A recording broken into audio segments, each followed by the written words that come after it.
Since we have come to Cabella, it is the 10 years completed.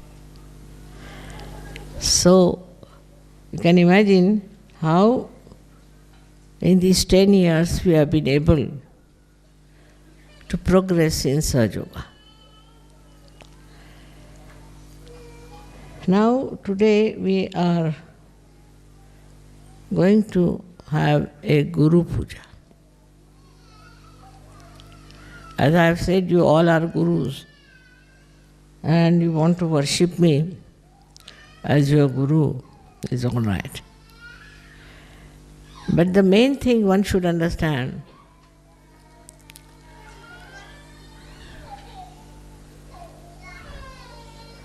that you have become Guru, no doubt, because you have the knowledge. You have the absolute knowledge. And so we can say you have become Gurus, no doubt. But one has to understand that you have reached a state where you can raise the Kundalini, you can give realization to others. Also, you know what is the absolute knowledge. To know the absolute knowledge is very important. And to assimilate is even much more important. Though we know the absolute knowledge, we cannot assimilate it that well. That means we cannot go deep into it. What is the reason for that? We have to realize that we have all come out of the heritage that was the animal kingdom. From the animal kingdom, you have evolved. So, there are so many things of the animal heritage linger in us. The aggressiveness, the domination, peevishness, fear, grabbing, all these are our inheritance, and they are within us lingering. We want to grab things of others. Not you people, of course not, but people who are not yet in Sahaja Yoga. They first used to grab lands, then they started grabbing people, making them slaves. Then they were not satisfied with that, so they were grabbing kingdoms, jewelry and all these things. So just to grab. They have no legal right, still they would grab. It seems very funny, it seems very inhuman, but it is there because of our inheritance. Now there are so many other things like jealousy. Among animals there's very little of that. They don't have jealousies so much as we have. While we have inherited this jealousy by our own reactions and thinking. People get jealous and they want to put down others. If they cannot achieve any height, they want to bring down the heights of others. This kind of jealousy, when it grabs human beings, they think whatever is done in the name of jealousy is all right. They become very conscious that we are lower than another person, we lack in some talents than another person, and they try to overpower that person because of the force of jealousy behind it. Now the trouble is, though we are human beings, we have inherited so many animal qualities. Like we are ferocious, we are angry, and we get upset as animals do. But additional to that, human beings can react because of their thinking. They think. They can think. And by thinking, all these inherited properties become perverted. Like a person wants to put down another person. Then he doesn't behave like an animal, a straightforward way. But he will find out a device, a method, he'll think it over how to do it.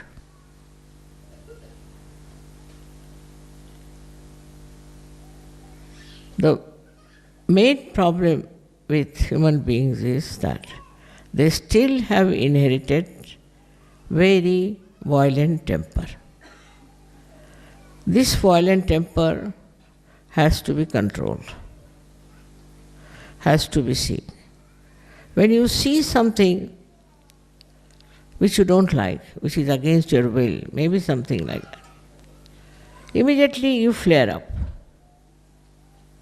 Just now I saw, instead of the camphor, they had put a sugar candy. To sugar candy, they were putting the matchbox, they were using match into it, matchstick. It would not take the fire. They tried and tried, it would not. So I said, let me see what is that. So that was a sugar candy. If it was camphor, it would just flare up. So the quality of the person is known in the same way. If with the slightest provocation, if he gets into temper and gets annoyed, then his quality is not very good as a guru. As a guru, we should not flare up. We should not get angry. We should not try to oppress others. But what can we do then, people will ask. We have another method, what we call is love. Love. Instead of getting angry, if you show love and compassion to that person. So what happens? That it doesn't give you any anger, and another person you don't make him angry also. Anger begets anger. If you get angry with somebody, that person may not retort because he is afraid of you, maybe that. But in his heart, he will keep a revenge in his mind, that one day I will show him why should he get angry with me. So in Sahaja Yoga, please remember that love is the only way we can solve the problem. Now, if something goes wrong, say in the ashram, if you get angry with that person, what will happen? That person will bear a grudge against you. Perhaps, if he's a good Sahaja, he may realize that it was a wrong thing to do. But if he is a bad Sahaja, not yet fully equipped to understand, then what he will do? He will just feel that this man has insulted me, he has deliberately put me down and all that, and I should try to take a revenge. Among animals, this activity is very limited. I don't think they believe in revenge, except for few animals. They say that if you hurt a snake, it will take its respite, it will come back on you. That's what is said. And this one is something, one quality of the snake. But as we have passed through all these different categories, we might be having some of the qualities of some of these animals within us. We may be even snakes anyway. If the snake is within us, then anybody who hurts you will remember it all your life. He has hurt me, so I'll put him right one day. I'll take a revenge. If there's a snake within us. But now if there's a tiger within you, so you will become very ferocious. At the smallest thing you will get angry, lose temper. Now, this is not a very good situation, that we are still at the level of animals and our inheritance is still working in us. So we have to keep a watch. We have to be good gurus, and for good guru, you have to have a very peaceful, compassionate, loving temperament. After all,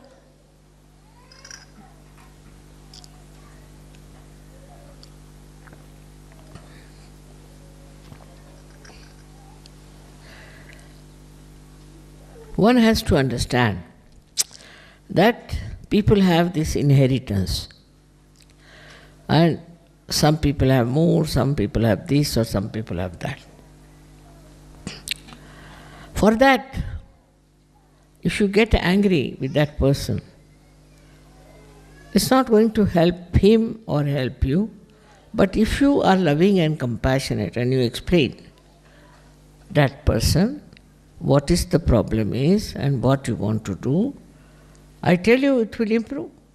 He'll definitely improve and he'll feel your love. Of course, sometimes it's necessary to also forgive such a person. Such a person is to be forgiven, absolutely.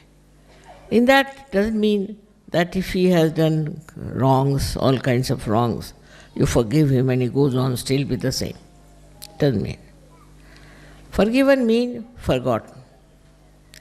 Such and such person has been misbehaving, so just forget. Forget it, completely forget it. For a guru it is important, for a Sahaja guru. I must say other gurus were not like that. They were absolutely, I would say, extremely hot-tempered. And they used to lose temper on people. Once I met a guru and he told me, "Mother, you are too kind to them. And with this kindness you cannot create good people." I have had enough of it, he said. I had made 2 people into gurus. And one of them got lost in the money. All right, what happened to the second? And second one got lost in the women. So I said, now it's all right. If they are lost, they are lost. But if you can revive them with your love, affection, and kindness, better get around them. So the one who was lost, I think if you open that door, people sitting outside can also hear me. Who are those sitting outside?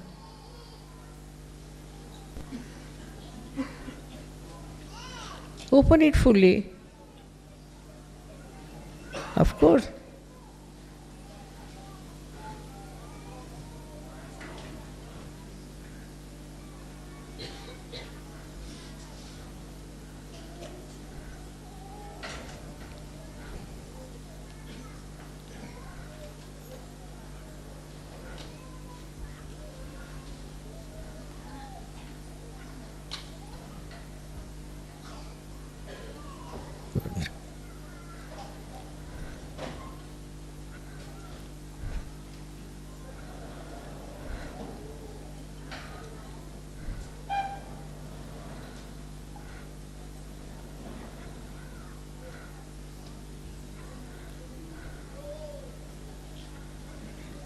Let them move this side.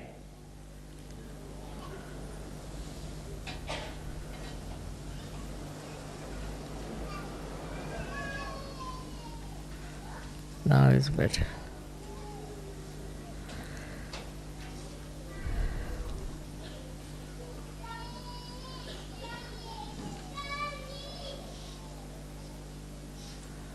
So, as a guru, you must conclude that they are still lingering with their inheritance. But the second problem is much worse. Because human beings can think. Of course, animals also think, but it is always conditioning. Whatever conditioning they have, accordingly they behave. But they don't have ego, that kind, as human beings have developed. So the gurus develop also a very bad ego. The first ego is, other gurus I have seen, they told me, that we have done so much, we have worked so hard to achieve this state, and why should we give realizations to others? Or if they have got realization, then what have they done? Why should they get realization? It's become a comparison between their own state and how they have achieved it and how others have to achieve it. So they make all kinds of different torturing, troubling maneuvers. For example, they may make the disciple stand on his head, give his family up, do this, do that. They'll beat, they can beat also. They will make him stay in the water for a long time, making stand on one feet. Like this they punish. And the worse come to worse, they may beat with sticks or with stones. They are like that. They don't want to talk. They don't want to understand what the another person has to say, or the ones who are seekers, how they should be treated. All this anger and all these things might have been all right before, but after the advent of Sahaja Yoga, you must know it is not necessary. It is not at all necessary to give any physical punishment to your disciples. Now, also the mental punishment to your disciples should not be given. Like, people start saying all kinds of things to their disciple. Say there's a leader, and the leader finds something wrong with the disciple. Then he goes on saying, now you are like this, your father was like this, your grandfather was like this, your great-grandfather was like this, and you are also like this. Or some sort of thing that will hurt him. By hurting a person, you are not going to help. Supposing while walking you are hurt, you can't walk.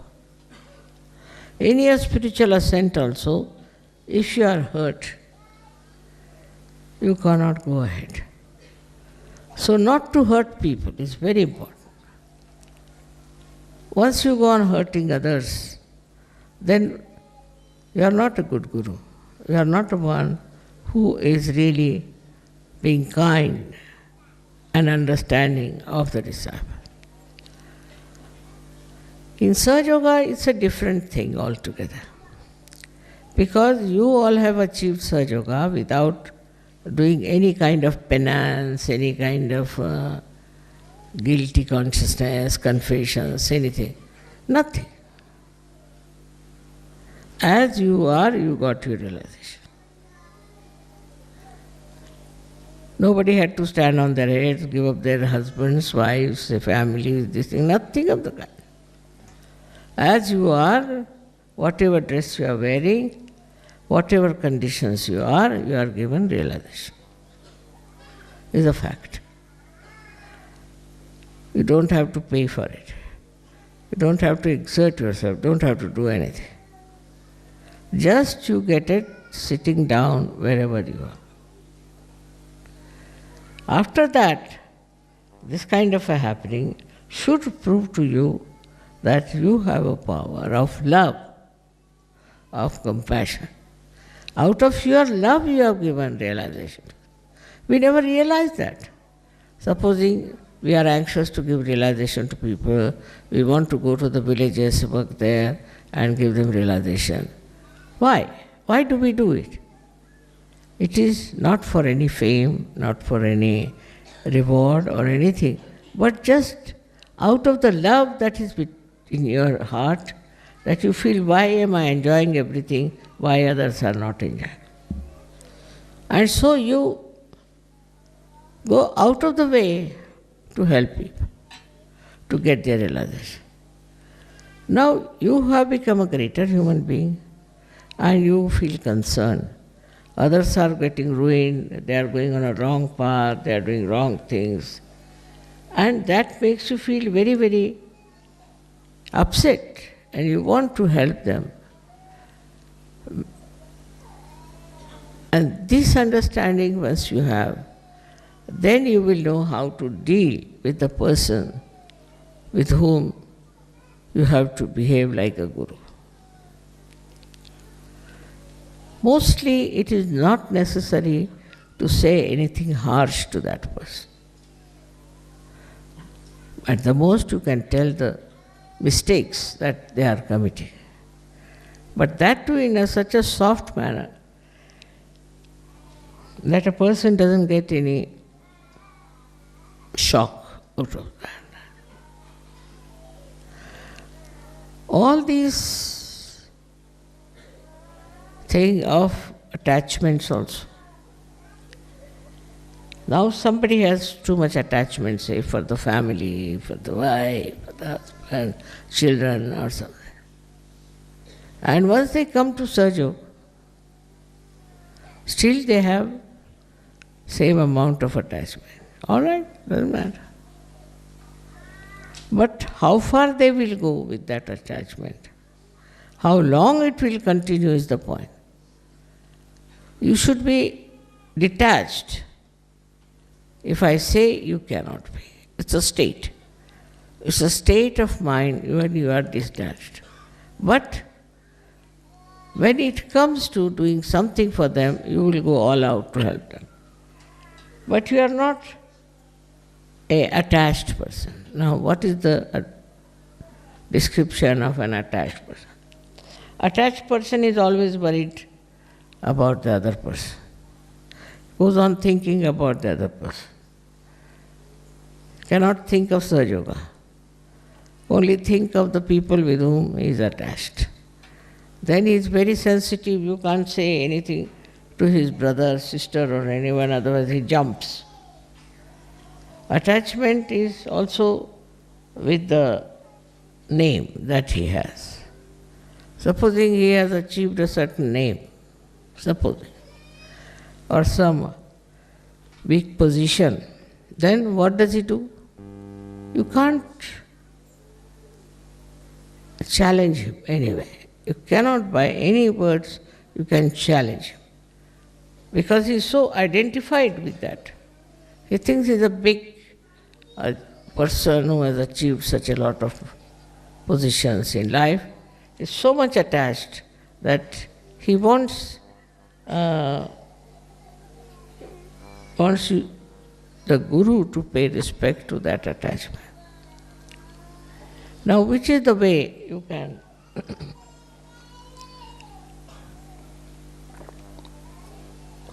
solve that problem?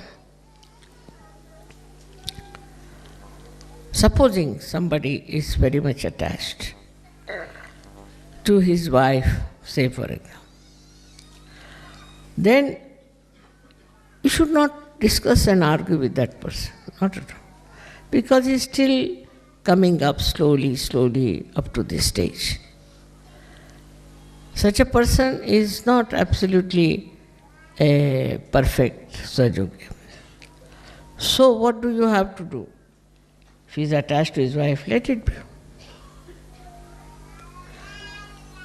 But the divine will work it out.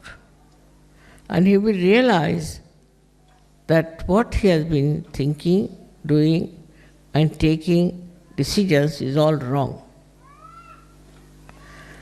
And once he discovered it himself, then he will get detached. But if you go on telling him anything and try to argue it out, it will never work out. So you must understand that as human beings, whatever we were, also as Sahajogis, we have problems. And these should be slowly should be dissolved. Not by argument, not by saying things, but by love and compassion. If you have love for a person, you will be amazed, 99% people value love. This is the third quality of human beings, I should say. First is his inheritance, second is he thinks, and thirdly that he values love. Anybody who loves, the another person values that love. Because he thinks that this particular person is loving me, not my wealth, not my beauty, not my this thing, but he's loving me. And this idea of love, this is something that will get him completely detached from that person easily. How? It looks very funny that if you like somebody, if you love somebody, and then you should get detached. It's only possible in Sahaja Yoga. In Sahaja Yoga, your state of mind is such that you are absolutely detached and absolutely attached. How? For example, now, say I have my daughter. So, I am detached. I never telephone to her, I am never bothered about her. Because in Sahaja Yoga, you know how is that person. If the vibrations are right, why should you telephone? Why should you talk to her? Why should you ask for anything? No need. Only on vibrations you will know how the person is. And so it will seem that you are absolutely detached. But when you will find the vibrations are showing or are indicating something serious about that person, what you will do, you will put full attention to that. Full attention. You put attention, but not attachment. So the attachment doesn't solve the problem. What solves the problem is attention. But when you are not detached, then your attention is attached attention. It's an attention that is not available to everyone, an attention that gets stuck, absolutely stuck into that person with whom you are identified. So try to understand. So to be identified with someone is not actually what we can say paying attention to that person. And then your attention will work. If you are of that level, whenever you put attention to that particular person who needs your attention, it will work. But if you are all the time wasting your attention on a person because you are attached to that person, your attention will be tired. It won't work out. It's a big I should say, a paradox. That if you are attached to someone, then your attention doesn't work. And if you are not attached to that person, you do everything else. Now you have to give lecture all the time, give lecture. Then I have to do some cooking, I'll do cooking, this, that, and that. But all the time if you are thinking about that person, all the time you want to have connection with that person, it's not necessary. That person is all right. What is there to be so much worried about that person? After all, you have to do Sahaja Yoga, you have to do so many things, you have to raise Kundalini, you have so many. Now you are getting attached to one person somewhere. It's not a very good thing. By that kind of attachment, your attention also becomes useless, absolutely useless. So let the attention be free. Attention should not be bound by your attachments. Attention should be absolutely free. So it works automatically. Automatically. And you will be amazed, even if you do not pay attention, the attention will work it. It is such a great thing to have this spiritual attention, which is nothing but love. It will just act. You will be amazed how it acts. It's another world I am talking about, not this mundane world, but something higher, where your attention works, and works so beautifully that you are amazed how it has worked. But you should not bound it by your attachments. If it is bound, you can have a very limited sphere. Only the people who are attached to you, or you are attached to those persons. That's why identification is not the way a guru should work it out.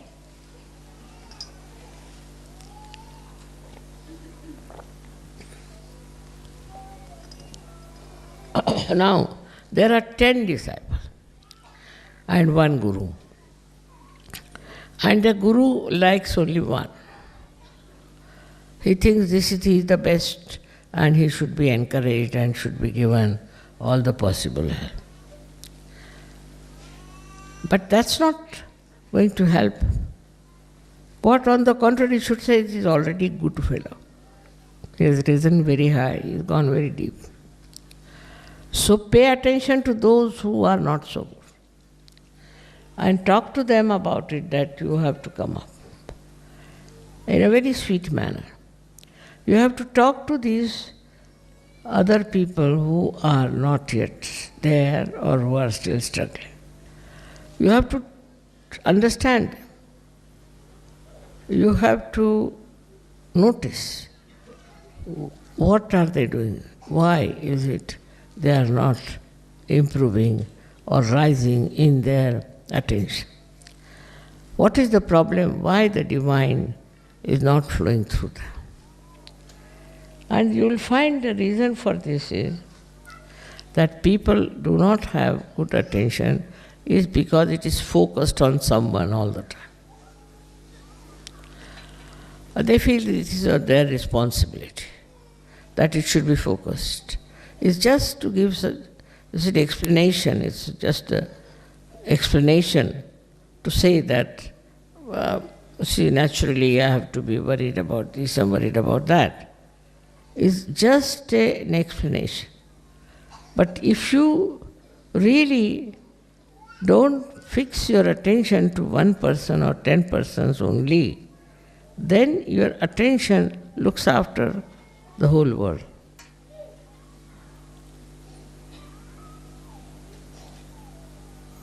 It receives all the information and also it gives all the information what is to be done to correct the situation. So one has to rise into that state where you do not get angry, annoyed, upset. No, not at all. What happens to you? That You see a situation and in that you are not involved. You see the situation and you are away from it. Then you can solve that problem better. But if you are part and parcel of that problem, then you cannot solve. It's like this, I was telling, that those who are fighting, say, cannot solve the problem. But a person who is not fighting can solve the problem. So it's a very simple thing to understand that if you are identified, if you are involved with one person or with one kind of a thing, then you are lost. So our attention has to be always free and can be applied widely, wherever needed. That is the state one has to reach. If you reach that state of mind, it's not I'm saying you can do anything about it, it's just a state of mind. Now, how do we do that?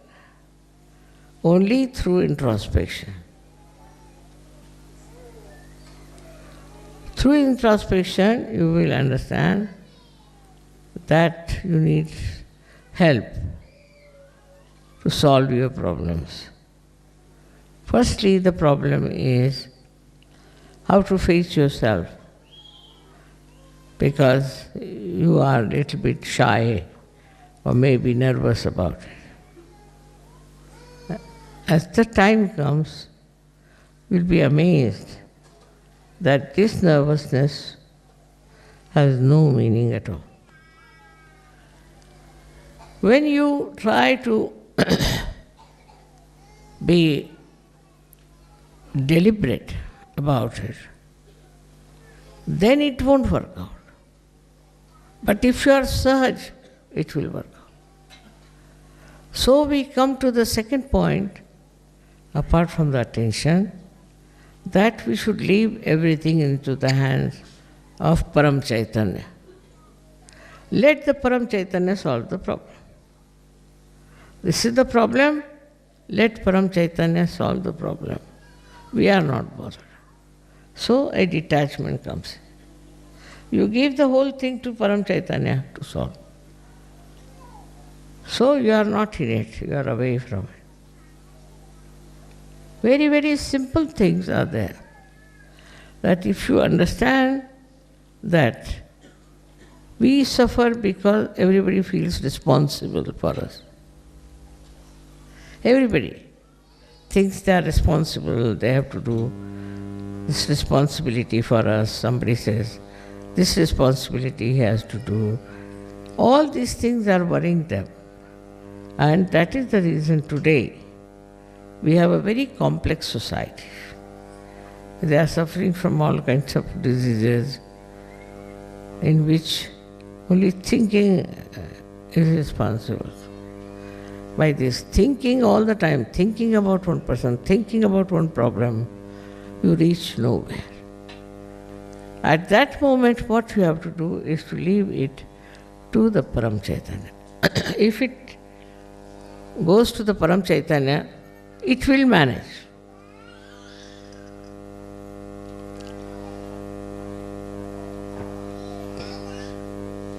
It will solve the problem. Now I will tell you one thing, an experience. This time I was in America, I wanted to have a puja there. So I said, all right, let them come for the puja. It's nice if they want to come. Then they told me that, Mother, we want to bring presents for you for puja. So how can we bring the present? I said, it's very simple. Don't bring. But they wouldn't listen to that. They said, we'll have to bring, and the customs will trouble us and do this and do that. So there was only one building ahead. There was another building where they were having a liquidation sale. I said, this is something nice, one can have a look at it. So I went in and I found things so cheap, unbelievable, very, very expensive things for throwaway price. I was amazed how it is there. So I told them, I can purchase all these things, I'll pay you. But you bring all these things to Kana Johari. They agreed, all right. We'll bring this to Kana Johari. And they brought all the things all packed nicely and gave it to Sajogis. We had no problem of customs or anything. I paid them there. How, you see, things can be improved? By understanding what is the most important thing is to love. But love is truth, and truth is love. If you have love for somebody, genuine love, then anything you want to do with that person will be absolutely obvious because it will be truthful. Anything you say to such a person will be absolutely obvious, clear-cut, because it is absolutely truthful. So when you are dealing with somebody also, you should be extremely truthful. Of course, you need not say things that will hurt him, but you must use such ways and methods that will not in any way hurt the other person, which will have an effect on that person. So this kind of a gurus we need now very much in Sahaja, because Sahaja has spread a lot. So first of all, our temper has to be brought into proper shape. A guru has no business, the Sahajogi guru, has no business to lose temper at all, on any point whatsoever. If they can really do that much, it will save our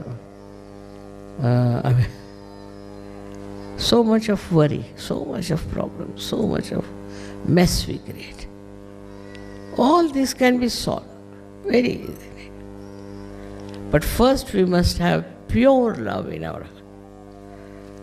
Not love out of some gain or out of some sort of reward, but pure love if we have, then we can work it out very easily, anything that you want to do. This is a very lengthy thing which can go on forever. Because after all, the gurus have to know what are their duties and why they are gurus. It's very important position that they are gurus. And they should use that position for exhibiting tremendous understanding of their disciple and also their purpose should be clear-cut.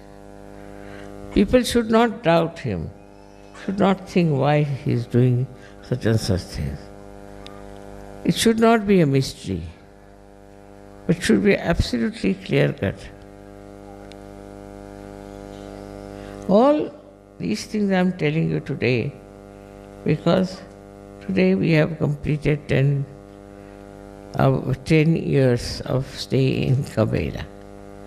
Cabella has been extremely kind to me. There are lots of people to search. I tell you, very lots of people. It is a very far-fetched place. Everybody discarded it and said, where are you going to live and all that. But here only it has worked.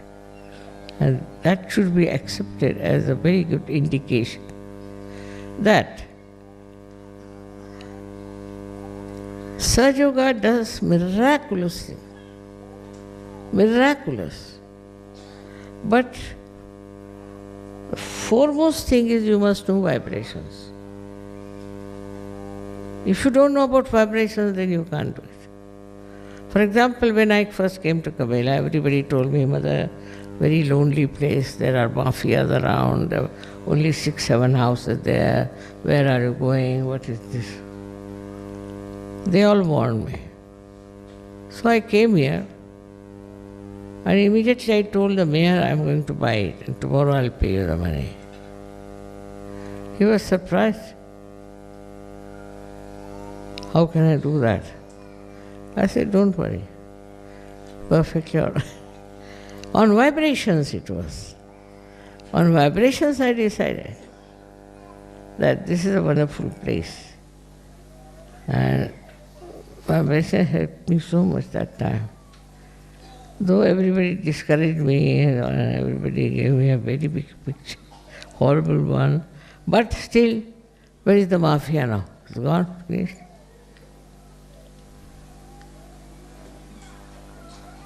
Now, to know about the thing, you have to meditate and improve your vision, which should be clear-cut. It should not be something, a vision, which is reflecting your particular ideas about particular things, but it should be vision which should be clear-cut. With Sahaja Yoga, one has to know the protection of the goddess is on top of your head. Nothing can go wrong with you. Nothing will happen to you. It will all work out. I'm sure you will yourself experience. See, talking about Sahaja Yoga like this, you just get meditative. You just get meditative. And you feel that one day all of you should become like that. Just meditative. And this meditative temperament, or whatever is the state, emits vibration. It emits and creates path for you, for your work, for your life, for everything. You don't have to struggle with anyone, you don't have to fight with anyone, you don't have to argue with anyone. Just try to meditate and achieve a state which I am describing to you, where you get completely surrounded by love and affection. May God bless you all.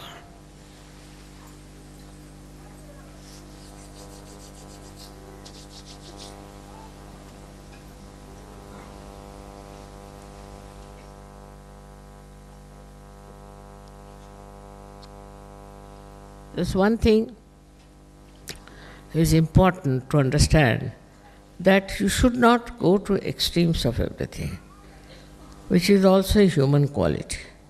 For example, if they are rational, they go on rationalizing everything. I can't do this, I can't do that. Something like that goes on. The second part of it is that they become very emotional. And they become so emotional that they start doing wrong things in the name of emotionality. You have to overcome these two things. If you have not overcome that, what's the use? What's the use of calling yourself Sahaja Yogis? Minimum of minimum, this much you must do. Going to the extremes must be avoided. Keep a watch upon yourself. If you are going to the extremes, nothing will work out. You might develop cancer, develop horrible diseases on one side, and on the other side you might become a very rational person and no Sahaja Yoga will enter your head. So you have to keep the balance all the time. And with that balance, like somebody is a Sahaja Yogini and she has done something very wrong, then you should not become emotionally attached. Oh, Mother, what is it? We should forgive. No. You tell her that you must improve your vibrations and must come to balance. And once you are in balance, then I will consider your case. Then I will say it is so or not. But if he has no balance, he goes into rationality, goes into emotional thing, and this emotional business can take you to any nonsensical thing, as it is a psychological case. And one can go into very, very wrong things that they are doing out of this emotional thing. See, like even singing songs that are neurotic or anything, you see. All this emotional thing can take you anywhere. So to be emotional is not needed, you must love. And left one is what you can call another extreme. One side is emotional, another is rational. In rationality, you can start justifying anything, like Hitler did. He said, no, this was right, I was doing was right. He took something into his head, and now this is right. This is rationality. So both things are to be properly balanced, and you should see that whatever you are doing are giving you a proper result. So thank you very much again and again. May God bless you.